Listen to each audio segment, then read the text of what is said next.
नमस्कार साथियों, global law में आपका स्वागत है। कल आप आरजेएस मुख्य परीक्षा देने जा रहे हैं। वैसे आप लोगों के पास ज़्यादा समय नहीं है। मैं 5-7 मिनट दो तीन चीज़ों पे बात करूंगा। पहला, पेपर मस्ट बी कंप्लीटेड। हर हालत में पेपर कंप्लीट होना चाहिए। दो प्रकार के स्टूडेंट हैं आप में से। एक ने जिन्होंने पूरा पढ़ा हुआ है, उनको पूरा पेपर आएगा, पूरा पेपर उनको आता है तो उसको परफॉर्म करना भी जरूरी है। पेपर पूरा कंप्लीट होना चाहिए। इसके लिए आप किसी डायरेक्ट की लैंग्वेज को शॉर्ट में भी लिख सकते हैं, ठीक है। जैसे मेंटेनेंस है, क्या इंट्री मेंटेनेंस की एप्लीकेशन लिखती है, आप एक लाइन में लिख दो, इंट्री मेंटेनेंस मांगा जा सकेगा बाद के लंबन काल के दौरान और 60 दिन के अंदर उसको डिस्पोज करना है। तो इसको दो शब्द में लिख सकते हो, interim application dispose with in 16 days, खत्म काम। इससे ज्यादा कुछ नहीं लिखना। तो भले ही आपके पास समय नहीं बचे, पूरा पेपर करके आना है। जजमेंट में कोई, अगर आपके पास समय नहीं है तो जजमेंट में 4 ही चीजें मेन रोल अदा करेगी। पहला, कोर्ट का नाम ठीक होना चाहिए। दूसरा, इशू ठीक फ्रेमिंग होनी चाहिए। क्रिमिनल है तो चार्ज ठीक होने चाहिए। एविडेंस का एप्रिसिएशन अच्छा होना चाहिए। और फोर्थ, आपका ऑर्डर। इसके अलावा आपने वकील का नाम ठीक लिखा, किसी का और का नाम ठीक लिखा, बहस हुई, ये लिखा नहीं लिखा, बहुत ज्यादा मैटर नहीं करती। आधा 1 नंबर प्रभावित होता है इससे। हमारे पास अगर समय 5-10 मिनट बच रहे हैं तो इन 4 चीजों पर फोकस करें। इन 4 चीजों को लिखे, बाकी का बीच का छूट रहा है छूटने दो, कोई इशू नहीं है। पेपर कंप्लीट करना। दूसरा, जिनको पेपर नहीं आ रहा है, जिनकी क्या है, तैयारी आधी अधूरी है, ज्यादा समय नहीं मिला, 45 दिन मिले, तैयारी जिनकी क्या है, आधी है या 3/4 ही तैयारी हो पाई है। देखो, पढ़ाई ही सब कुछ नहीं होती। कई बार भगवान कर्मों के फल भी उसके साथ रिवार्ड के रूप में देता है। मैं जेएलओ 2019 का एग्जाम दे रहा था और मेरे चाचा जी एक्सपायर हो गए एग्जाम से 1 महीने पहले। मैं 26-27 दिन अपने घर रहा। चाचा जी के लड़के थे 18-20 साल के और रियल चाचा जी थे।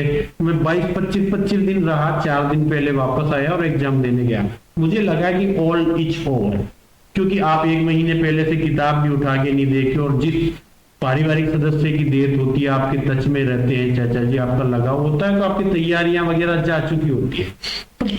रिवार्ड मिलना था मेरे को, वो एग्जाम क्लियर हुआ, इंटरव्यू दिया, इंटरव्यू में बेस्ट नंबर, पूरे बीच में जितने नंबर आ सकते थे 25 में से उतने नंबर मेरे को आए बेस्ट। उससे ज्यादा नंबर एक ही व्यक्ति के थे और किसी के नहीं थे पूरे बीच में।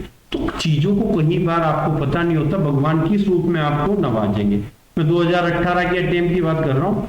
80 में से नंबर का पेपर अटेंड किया था मैंने, 80 नंबर का पेपर अटेंड किया था, 47 नंबर मुझे दिए थे।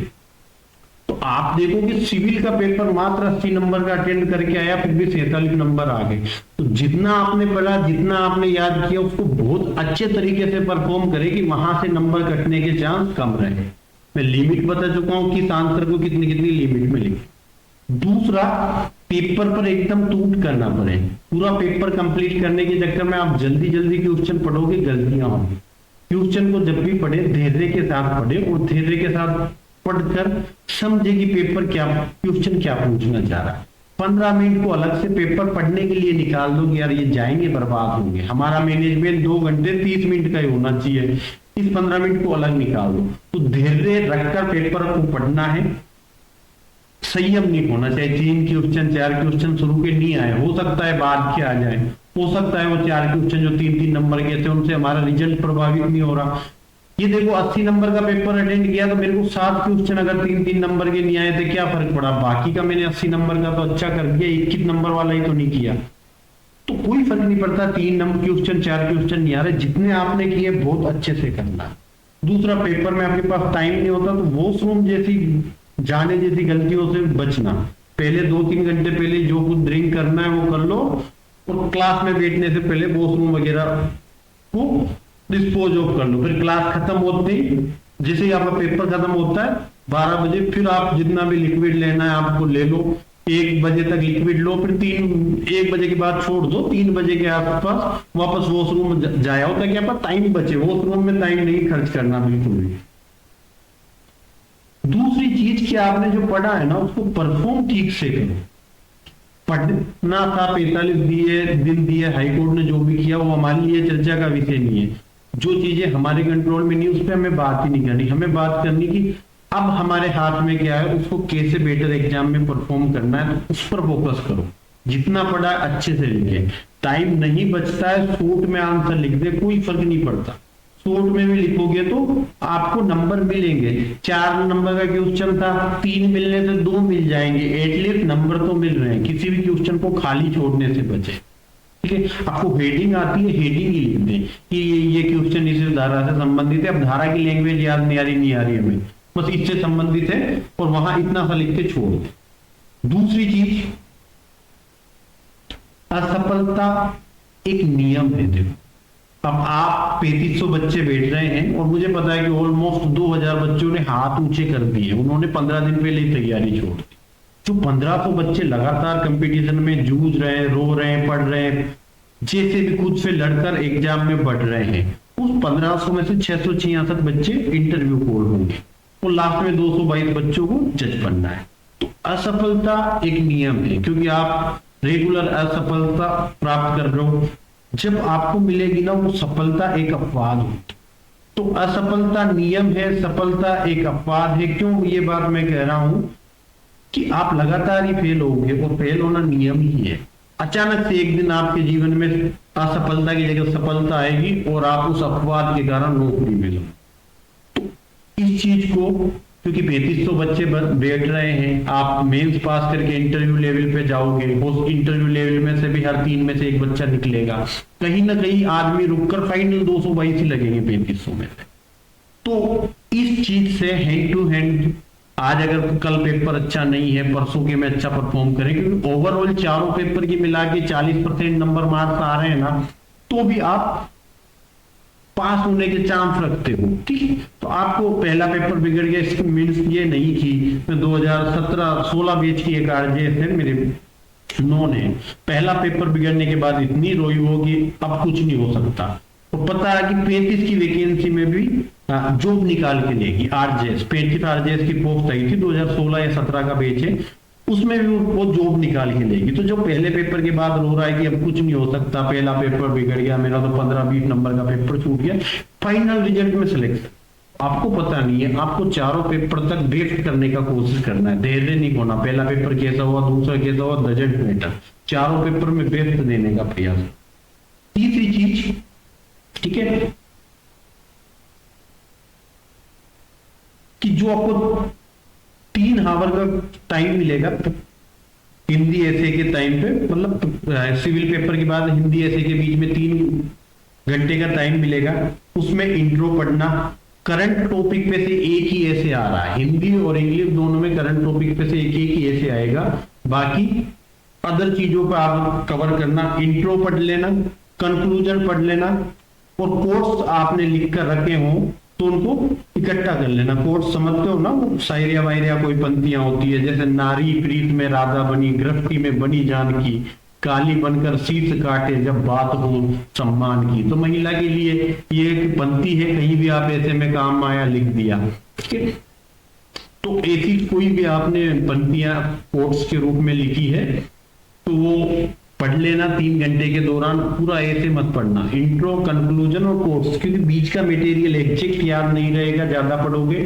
और आप केवल कोशिश करो कि इंट्रो बेटर हो, कंक्लूजन बेटर हो, कम से कम एक शुरू में एक लास्ट में 2 कोर्स तो लिख के आना हर प्रकार के ऐसे। ठीक है, कोशिश करना जितनी अपनी तरफ से भी बना सकते हो आप ना। एक सपना जो आप देख रहे हो आरजेएस पढ़ने का, देखो सपने हम बेब देखते हैं, अपनी तरफ से कोशिश करते हैं बेब। कोई भी पिता होता है उसका कभी सपना नहीं होता कि मेरा बेटा चपरासी बने, वो क्या सोचता है मेरा बेटा आरजेएस। हम भी अपने लिए बेब सपने देखते हैं। कभी सोचा है कि किसी लड़की के या लड़के के सपने में कोई ऐसा आया हो कि मेरा जीवन साथी मजदूर हो? आता ही नहीं, क्योंकि हम बेब देखते हैं।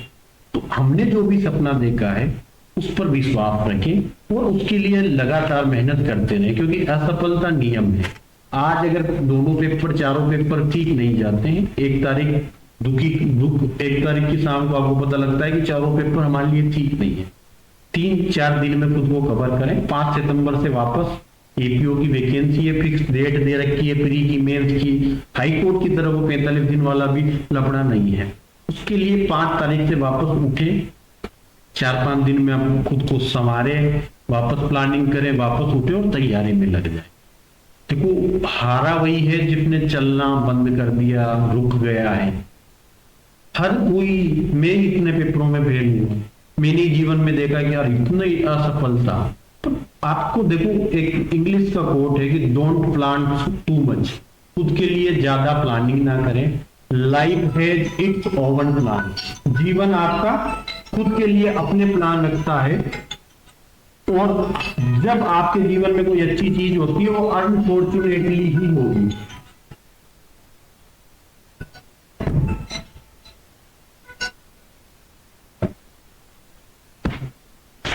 तो आप कोशिश करें कि आपकी लाइफ में जो कुछ भी अच्छा होगा वो अनप्लान भी होता है लाइफ में। आप जहां एक्सपेक्ट करोगे कि मेरा इसमें सिलेक्शन हो जाए, वहां नहीं होगा। जहां आप उम्मीद छोड़ देते हो यार होगा तो होगा, नहीं होगा तो होगा, अपना तो काम है पढ़ना और पढ़ के पेपर देना, बेस्ट पढ़ाई करो, बेस्ट पेपर दो, अचानक जहां आपको उम्मीद नहीं होती वहां आपका सिलेक्शन होता।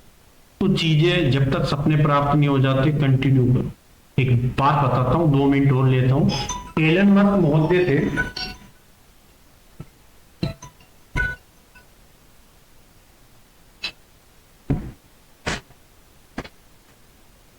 एलन मस्क महोदय थे, उन्होंने क्या किया कि नासा के पास गए और नासा को बोला, नासा जानते हो ना अमेरिका का जो रॉकेट वगैरह प्रणाली देखता है, अंतरिक्ष एजेंसी है अमेरिका की नासा।